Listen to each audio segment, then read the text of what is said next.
In the peculiar chemistry of Trump world, hate and fear sometimes combine to create public love and adoration.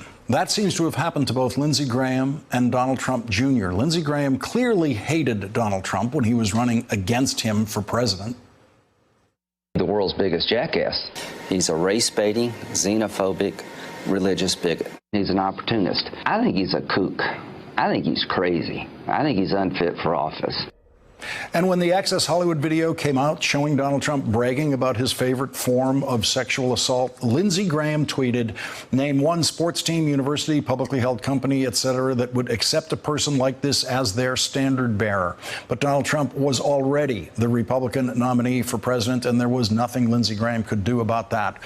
And when Trump voters delivered an electoral college victory to Donald Trump, Lindsey Graham began staring at his voters in South Carolina, locked in fear of Trump voters. And so Lindsey Graham's combination of hate and fear of Donald Trump and Donald Trump's voters has produced the new Lindsey Graham, who loves Donald Trump, the new Lindsey Graham, full of public adoration of Donald Trump. Journalist and author E. Jean Carroll has accused Donald Trump of grabbing her exactly the way he describes in the Access Hollywood video and then raping her in a Fifth Avenue department store dressing room 25 years ago. Donald Trump has denied the accusation, and today Lindsey Graham said, "He's denied it, and that's all I need to hear." Lindsey Graham never said that about Bill Clinton when Lindsey Graham was one of the House Judiciary Committee prosecutors in Bill Clinton's Senate impeachment trial. He's denied it, and that's all I need to hear. Like Donald Trump Jr. before him, Lindsey Graham seems to have come to his public position of love of Donald Trump by working his way through his hatred and fear of Donald Trump. Yesterday, Donald Trump Jr. tweeted this about E. Jean Carroll's rape accusation: "Enough is enough with this bull crap. Let him do his job." Is that what Donald Trump Jr. said to his mother when his mother, under oath, accused his father of raping her? The very first person to accuse Donald Trump of rape was his first wife, Donald Trump Jr.'s mother, and she did it under oath in a deposition. She said Donald Trump attacked her and ripped her hair out and raped her because he was angry that her plastic surgeon did a bad job on his hair. It was around that time that Donald Trump Jr. stopped speaking to his father. Reports indicate that Donald Trump Jr. did not speak to his father for a year. That's what hatred can sound like between father and son: silence. And then perhaps came the realization that Donald Trump Jr. had no marketable skills that could preserve the lifestyle that his father could provide him. And so Donald Trump Jr.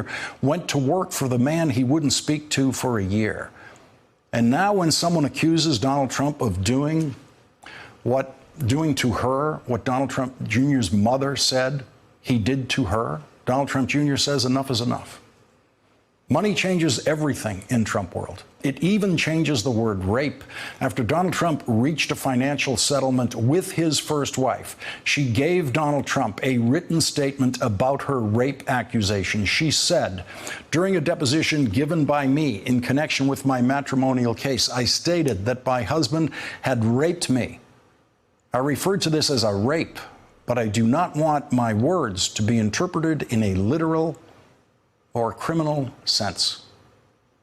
Donald Trump Jr.'s lifestyle and financial future depend on him saying enough is enough when someone accuses his father of rape. Lindsey Graham's re-election next year in South Carolina with the support of Trump voters depends on him saying, "I believe Donald Trump," when Donald Trump denies an accusation of rape. Lindsey Graham's re-election depends on him saying, "I believe whatever Donald Trump says." And in an interview yesterday with The Hill, the very first thing Donald Trump said about E. Jean Carroll's rape accusation was, number one, she's not my type. That's the number one thing that came to his mind. The number one thing was not, "I've never raped anyone and would never rape anyone." The number one thing was, "She's not my type." That answer doesn't prove that Donald Trump is a rapist, but that is a rapist's answer. A rapist might think that's a good answer. And it's an answer Donald Trump has used before. But what about the first woman who accused Donald Trump of rape? The first Mrs. Donald Trump, the woman who delivered his first 3 children. Was she not his type? After this break, we'll be joined by Dahlia Lithwick and Anna Marie Cox, and we'll hear what they have to say about the latest accusation of rape against Donald Trump. The president says his latest accuser is not his type. Is that an appropriate response to an allegation of rape? I don't have any comments about that. Well, that's better than what Lindsey Graham had to say. Joining our discussion now, Anna Marie Cox, host of the podcast With Friends Like These, and Dahlia Lithwick, senior editor and legal correspondent for Slate.com and host of the podcast Amicus. And Dahlia, I'm just going to hand you this. There's much to comment on. I won't presume to ask either of you questions. Let's just start with Dahlia. No, I was thinking as you were talking, Lawrence, about Lindsey Graham, that he was the one who started screaming during the Kavanaugh hearings, long before anybody else started screaming that it was a disgrace and it was a witch hunt. He was all in on the screaming and set the tone, I think in many ways opened the door for what came after. And so I think that to the extent that this is contagious, that you can start shouting witch hunt and, you know, that these women are pernicious liars who lay traps for powerful men, I don't think he fully realizes what he enables when he talks that way. Anna Marie Cox, what have you seen and been thinking in this story? Thank you for asking, Lawrence.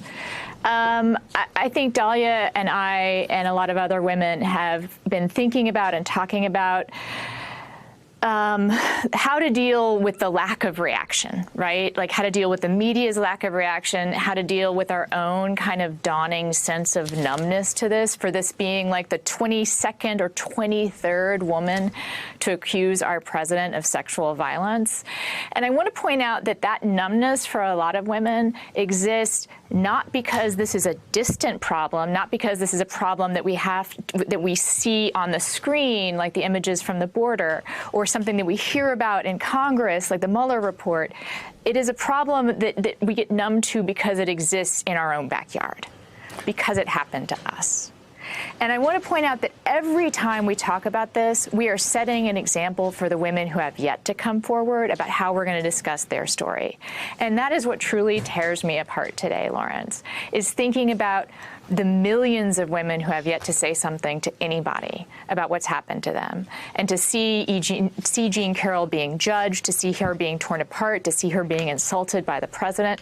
I just want to say, and I've said this before on your show, and I appreciate you giving me the platform to do it, if you, on this show, if you are listening to this show and you have ever experienced sexual violence, it is never too late to ask someone for help. It is never too late to tell your story. And the 24/7 hotline for the National Sexual Assault number is 800-656-HOPE. They always get an uptick in calls when something like this happens. I don't even want to call that a silver lining, but it is something that we can build on.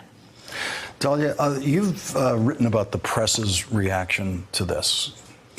Yeah, I mean, I think Anna makes the vitally important point here, which is if we remember back to the Access Hollywood tapes, we were we were horrified. That was a surge of Me Too. That was exactly what Anna's describing.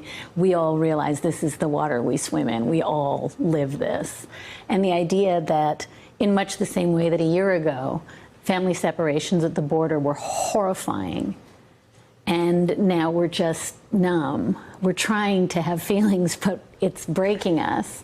And in exactly the ways Anna describes, things that used to shatter us. Now we're talking about 22 accusers, and none of the Sunday morning shows bothered to talk about this. Nobody addressed it on the Sunday morning shows except for here at MSNBC when Joy Reid did. And so I think the extent to which, look, Donald Trump isn't interesting. He says the same 8 things over and over again in response to everything. He's not the problem. We're the problem. He's not going to change. But if we're changing, if we're finding ourselves falling asleep or numb to this or engaging in what Anna's describing, this trashing of another victim, even though her story is so perfectly in line with the stories we've heard before and what Donald Trump himself said he does.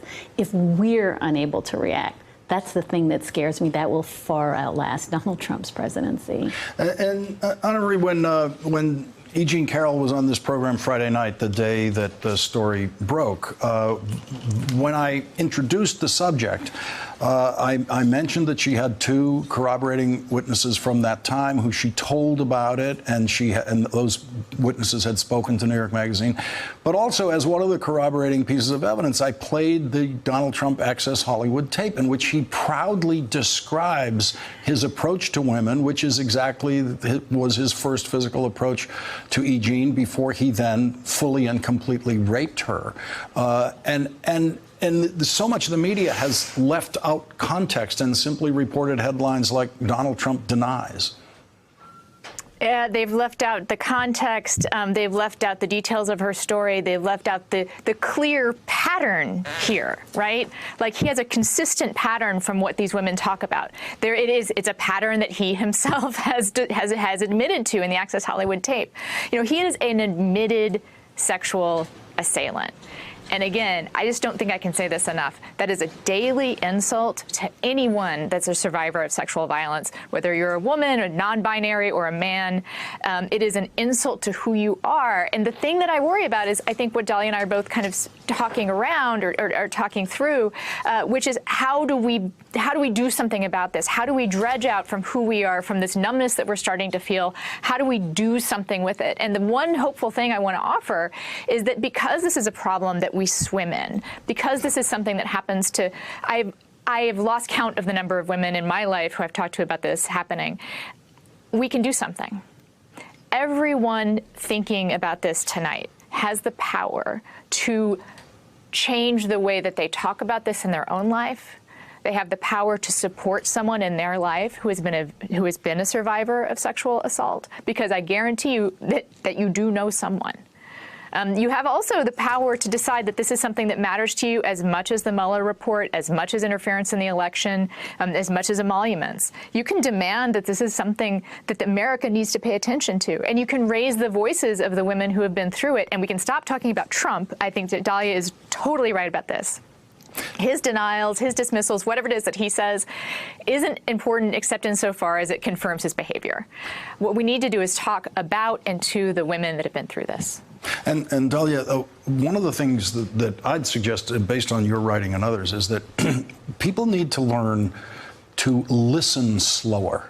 And by that, I mean, you make this very important point that E. Jean Carroll is not the perfect victim for some people who are waiting for the perfect victim, who speaks exactly the way they want this spoken about, who sounds the right way, who looks a certain way, who has the same attitudes they do about everything, that's what they're looking for. And that the reactions to all things in life can be quite complex. And that's one of the things I was trying to bring out with E. Jean, because I actually know her and know her work, that her reactions to things are going to be complex. She's a comedy writer. She's going to be laughing about things that other people cry about. And that's something that you wrote about, I think, very effectively, is that people are hoping for a very simple way of processing this information when they hear it.